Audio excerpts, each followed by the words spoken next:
iPhone කියලා සාදරයෙන් හතරෙන් පිළිගන්නවා පොලිටිකල් එස් YouTube නාලිකාවට වීඩියෝ දෙකක් ගෙනලා තිනවා බලන්න ලෑස්ති මු channel එක subscribe කරන්න bell icon click කරන්න notification දාගන්න වීඩියෝ බලන්න like කරන්න කමෙන්ට් share කරන්න WhatsApp කරන්න පුළුවන් ජෙප් එක නෝනේ ඕනම කෙනෙක්ට මේකයි මේ දවස්වල පොඩි කේස් එකක් කරනවානේ අර AI කේස් එකක් සජිත් මහත්තයා ගම්මන් පිලගේ වැඩසටහනට ආවේ නෑ අර පොත එලි දක්වන වෙලාවේ හිටියේ නෑ මෙහෙමයි කියලා මට පොඩි දෙයක් කියන්නත් ඕනේ ඒක කියලා මම මේ වීඩියෝ දෙකම එක ළඟ බලෙමු එහෙම කියන්න එපානේ මොකද දැන් අපිත් ඕගොල්ලෝ වෙනුවෙන් කතා කරනවානේ හැතරම මේ දවස්වල සජිත් රනිල් වෙනුවෙන් පට්ට ගේමක් ගන්නවා 2029 නාමල් වෙනුවෙන් අපි ඉන්නවා අනිවාර්යයෙන් 2029 නාමල් තමයි එන්නේ කොච්චර ගේම් එක ගැහුවත් හැබැයි මෙහෙමයි චුට්ටක් කතා කරද්දී පොඩ්ඩක් ඔක්කොම එකතු වෙලා ඉන්නේ මේ දවස්වල කියන්න ඕනේ කෙලින්ම නලින් බණ්ඩාර කියන ඒ මිනිස්සයා ගැන කියන්න ඕනේ මම ඇත්තටම එච්චර කැමති චරිතයක් නෙවෙයි එයා ගැන මට එච්චර පැහැදිලිමත් නැහැ හැමදාම මොකක් හරි ආතල් එකක් දෙන චරිතයක් ඒ වගේම අර තට්ට මිනිස්සෙක් ඉන්නවා මට මතක නෑ අර බස් එහෙම තියාගෙන ඉන්න අන්න ඒ මිනිස්සයා එහෙමත් කියනවා මේ සජිත් මේ වැඩසටහනට ආවේ නෑ AI තාක්ෂණයෙන් මේක හදලා මේ වගේ නිකන් ආතල් දෙන්න එපා එහෙම වුණාම චාටර් වෙනවා මෙච්චර AI ගේම් එකක් ගහන්න මේ පිස්සුවක් නෑනේ නේද දැන් දැක්කනේ හැමෝම ගොඩ දෙනෙක් ඇවිල්ලා අතට දෙනවා ඒ කේස් සජිත් ආවා කියලා හොඳටම දන්නවනේ එහෙම දැනගෙනත් නිකන් බොරු ආතල් දෙනකොට මිනිසුන්ට hina යනවා මේ වගේ ජෝක් ඉදිරිපත් කරද්දී ඒක නිසා කණ්ඩායම තාම එකට ඉන්නේ. ඉතින් ඕගොල්ලෝ තමයි කොහොමද මේ 2027 හරි 2028 හරි මොකක් හරි ප්‍රශ්නයක් වෙලා ගන්නවා නම් ගන්න ඉන්නේ ඕගොල්ලෝ තමයි. නාමල් කොහොමද මේ වැඩේට අත ගන්න නැති වෙයි මේ දවස් ටිකේ.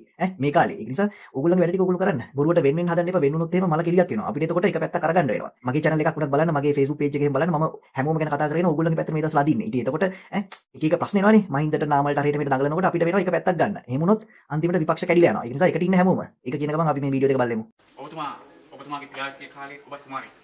මේ දවස්වල කුමාරවරු හුරු කියනවා. ඔබත් ඒකට ඉන්නවද ඇත්තටම? දැන් ඉතින් හොරා කවුද අර පිප්පොකට් න්‍යායනේ. මේ ආණ්ඩුවේ ප්‍රතිපත්තිය වෙනවා යහපාලන ආණ්ඩුවේ ප්‍රතිපත්තියම තමයි. අර පිප්පොකට් ගහන කෙනා පිප්පොකට් එක ගහලා මෙන්න හොරෙක් ඉන්නවා කියලා මෙන්න හොරෙක් කියලා දුවනවා. ඉතින් මුළු ජනතාව ගමේ සියලු දෙනාම වීදියේ සියලු දෙනාම පිප්පොකට් කාර්ය පිටිපස්සේ දුවනවා හොරා අල්ලන්න. බලනකොට පිප්පොකට් එක ගහලා තියෙන්නේ අනිත් එකාට හොරා කියපු කෙනා. ඉතින් මේ ආණ්ඩුවත් එහෙම තමයි. ඉතින් අද අපි පැහැදිලිවම දකිනවා මේ රටේ විධායක ජනාධිපතිවරයා ගල්ලංගුරු වංචකයන්ව සහ වංචාව කරපු අයව ආරක්ෂා කරන්න කටයුතු කරනවා. ජනාධිපතිවරයාගේ හැම ප්‍රකාශයක්ම ජනාධිපතිවරයාගේ හැසිරෙන විදිය බැලුවම සහ උන්ව ආරක්ෂා කරන ආණ්ඩුවක් විතර ජනාධිපතිවරයා සහ ආණ්ඩුව ගන්න ක්‍රියාකලාපය ගත්තම පැහැදිලිවම ගල්ලංගුරු වංචාව පිටිපස්සේ මේ රටේ විධායක ජනාධිපතිවරයා ඉන්නවා. මොකද ඔය කියන පුද්ගලයා මේ විධායක ජනාධිපතිවරයා කුෂිකාර්ම මන්ත්‍රීවරයා කාලේ තමයි අමාත්‍යාංශයට ගේන්නේ. අමාත්‍යාංශයට ගේන්නේ. ඉතින් ඒක නල්ලා පහුකාලීනව ඔහුට දැන් අධිචෝදනත් ලැබිලා තියෙනවා. ලබා දීලා තියෙනවා. කරපු වංචාවක් සම්බන්ධයෙන්. ඒ හා සමාන වංචාවක් දැන් බාල ගල්ලංගුරු කෙනාලා සිද්ධ කරලා තියෙනවා. ඉතින් කලින් ජනාධිපතිවරයා කුෂිකාර්ම මන්ත්‍රීවරයා වෙලා ඉන්නකොට රජයේ ඉහළ තනතුරකට පත් කළා. පහුකාලීන අධිචෝදනත් ලැබලා. දැන් ඔහු කැබිනට් ඇමතිවරයෙක් බවට පත් කරලා බාල ගල්ලංගුරු ගෙනල්ලා තවදුරටත් ඔහු ආරක්ෂා කරනවා නම් ජනාධිපතිවරයාට බැලු බැලමට මේකේ වංචාවක් වෙන්නේ නැත්නම් පැහැදිලිව මේ වංචාව පිටිපස්සේ ඉන්නේ මේ රටේ විධායක ජනාධිපති අනුර කුමාර දිසානායක මහත්තයා. 2029 ජනාධිපති වෙන්න නාමල් ලෑස්තිද? සූට් එකෙන් මහලා තියෙන නාමල්. 2029 කියන කාරණේදී ජනතාව තීන්දුව අපිට ඡන්දයක්වත් තියයිද දන්නේ නැහැ. හැබැයි ඡන්දේ ඉල්ලලා ඉස්සෙල්ලා ඡන්ද වල දින බඩ ඡන්ද තියයිද කියන දන්නේ නැහැ.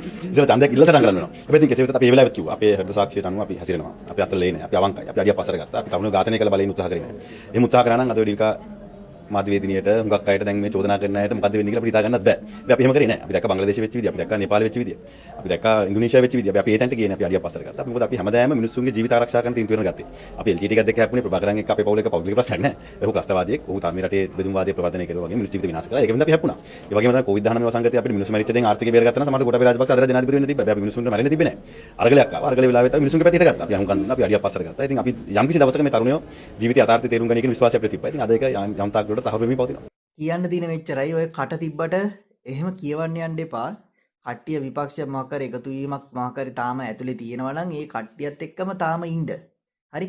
අපිට මේ වෙලාවේ එක පාට බෙදෙන්න බෑ. ඉතින් බෙදෙන්න පුළුවන්. ඒක කිසි ප්‍රශ්නයක් නැහැ. කෑ ගහලා ඊට මෙට දෙපැත්තට රණ්ඩු වෙන්න පුළුවන්. එහෙම වෙලා වැඩක් නැහැ. මොකද මම දැන් අවුරුද්දක් තිස්සේ වගේ විපක්ෂය වෙනුවෙන්ම කතා කරන හින්දා එක පාට බෙදෙන්න හිතෙන්නෙත් නැහැ.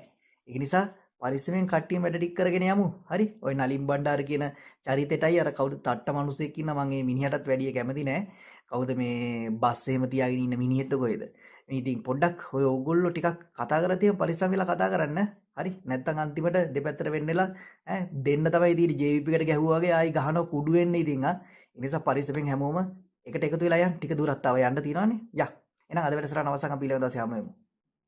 ආයිබෝවන්.